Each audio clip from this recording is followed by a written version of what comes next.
గజ్వేల్ నియోజకవర్గంలో సర్పంచ్ ఫలితాలు చూసి కేసీఆర్ గుండె గుబేలైందన్నారు మంత్రి వివేక్ వెంకటస్వామి.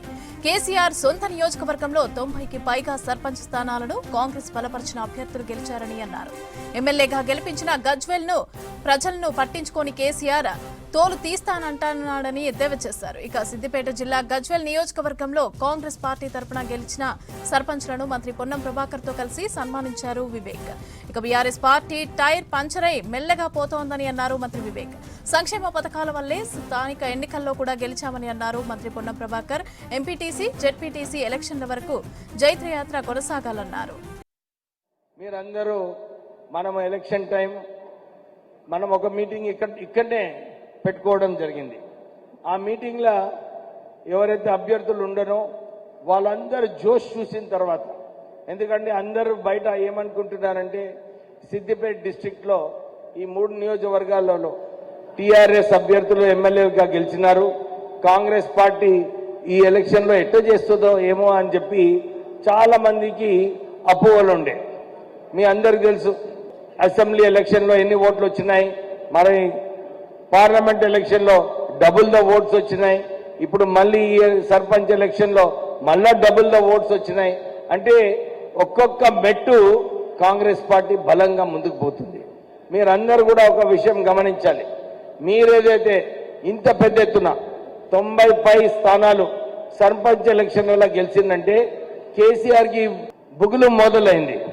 మీరు మొన్న చూసినారు వారి ప్రెస్ కాన్ఫరెన్స్ లో ఏదైతే మాటలు వ్యాఖ్యలు చేసినారో అది కేవలము మన గజ్వేల్లో ఆయన సొంత స్థానంలో సొంత నియోజకవర్గంలో ఇంతమంది సర్పంచులు కాంగ్రెస్ పార్టీకి గెలిచినారని చెప్పి ఆయన నిజంగా భయపడడం జరిగింది.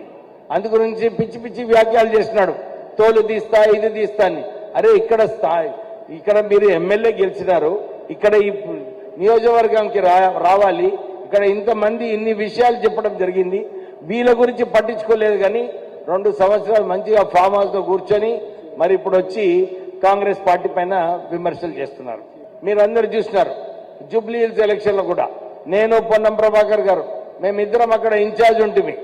అందరూ కూడా అనుకున్నారు అప్పుడు గెలుస్తారా లేదా ఏంది పొజిషను, ఎందుకంటే అక్కడ 12 సంవత్సరాలు టీఆర్ఎస్ ఎమ్మెల్యే అక్కడ ఉండే, మళ్ళీ సిటీలో కూడా మన కాంగ్రెస్ పార్టీ ఎక్కువ ఓటు రాలేదు. కానీ ఈసారి జూబ్లీ ఎలక్షన్ లో ఎట్లయితే అందరు కాంగ్రెస్ కార్యకర్తలు మన చాలా మంది గజ్వేల్ నుంచి కూడా వచ్చి మాకు సహకరించిన అక్కడ ఆ బై ఎలక్షన్ లో మీ అందరి సహకారం వల్ల మనం అక్కడ 25,000 ఓట్లతోని మంచిగా గట్టిగా గెలవడం జరిగింది. ఇదొకటి నిదర్శనం అన్నమాట. మన గజ్వేల్లో కూడా ఈ ఇన్ని స్థానాలు సర్పంచ్ ఎలక్షన్లలో మనం గెలిచినాము. దుబ్బాకలో కూడా 56 స్థానాలలో కాంగ్రెస్ పార్టీ గెలిచింది.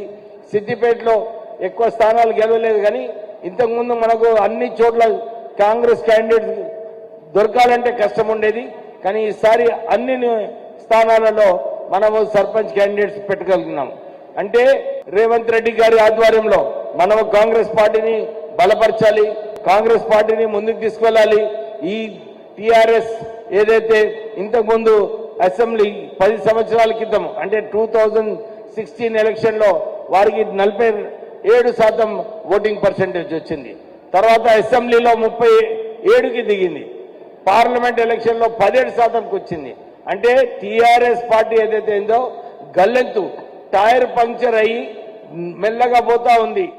గజ్వేల్ గడ్డ మీద కాంగ్రెస్ పార్టీ సర్పంచ్గా గెలిచి తెలంగాణ ప్రజాపాలన ప్రభుత్వం రేవంత్ రెడ్డి గారి నాయకత్వంలో మనం తీసుకుంటున్న అనేక కార్యక్రమాలు ప్రజల దాకా తీసుకెళ్లి ప్రజల యొక్క ఆశీర్వచనంతో ఈరోజు సర్పంచులుగా, ఉప సర్పంచులుగా, వార్డు సభ్యులుగా గెలిచినాం. యాత్ర ప్రారంభమైంది ఈ రోజు నుంచే. ఈ యాత్ర మళ్లీ రాబోయే మిగిలిన స్థానిక సంస్థల ఎన్నికలు, సహకార సంఘ ఎన్నికలతో పాటుగా రాబోయే శాసనసభ, పార్లమెంట్ ఎన్నికల దాకా ఈ యాత్ర బరువును, బాధ్యతను మోసే బాధ్యత మీది. గ్రామ సర్పంచులుగా ప్రజల యొక్క మన్ననలు పొందే విధంగా మీ పరిపాలన కొనసాగించడానికి కోరుతా ఉన్నాం. ప్రభుత్వం రేవంత్ రెడ్డి గారు మనం చెప్పినారు, గ్రామ సర్పంచులకు సంబంధించి గతంలో అనేక రకాలుగా ఇబ్బందులు ఉండే. ఇవాళ అటువంటి ఇబ్బందులు లేకుండా గ్రామ సర్పంచ్ అంటే ఒక గౌరవంగా గ్రామంలో మీరు తీసుకునే కార్యక్రమాల పట్ల ప్రభుత్వం సానుకూలంగా ప్రభుత్వం ఇప్పటికే తీసుకుంటున్నటువంటి ప్రతిష్టాత్మకమైన ఇందిరమ్మ ఇళ్ల నిర్మాణం కావచ్చు, కొత్త రేషన్ కార్డులు కావచ్చు, సన్న బియ్యం కావచ్చు, 200 యూనిట్ల ఉచిత విద్యుత్ కావచ్చు, మహిళలకు ఉచిత బస్సు కావచ్చు, వడ్డీ లేని రుణాలు కావచ్చు, రైతుల బోనస్ కావచ్చు, వడ్ల ధాన్యం కొనుగోలు కావచ్చు, ఈ విధంగా అనేక రకాల కార్యక్రమాలను సక్రమంగా ప్రజల దగ్గర దాకా చేర్చే బాధ్యత కూడా ఇలా గ్రామ సర్పంచుల మీద, వార్డు సభ్యులు, ఉప సర్పంచ్ దగ్గర ఉంది. ఈ రోజు కాంగ్రెస్ పార్టీ రాష్ట్రంలో అయితే ఆర్థిక పరిస్థితి ఇబ్బందికరంగా ఉన్నప్పటికీ పాత కార్యక్రమాలను కొనసాగిస్తూ కొత్తగా ఇన్ని కార్యక్రమాలు తీసుకొని పోతా ఉన్నాం.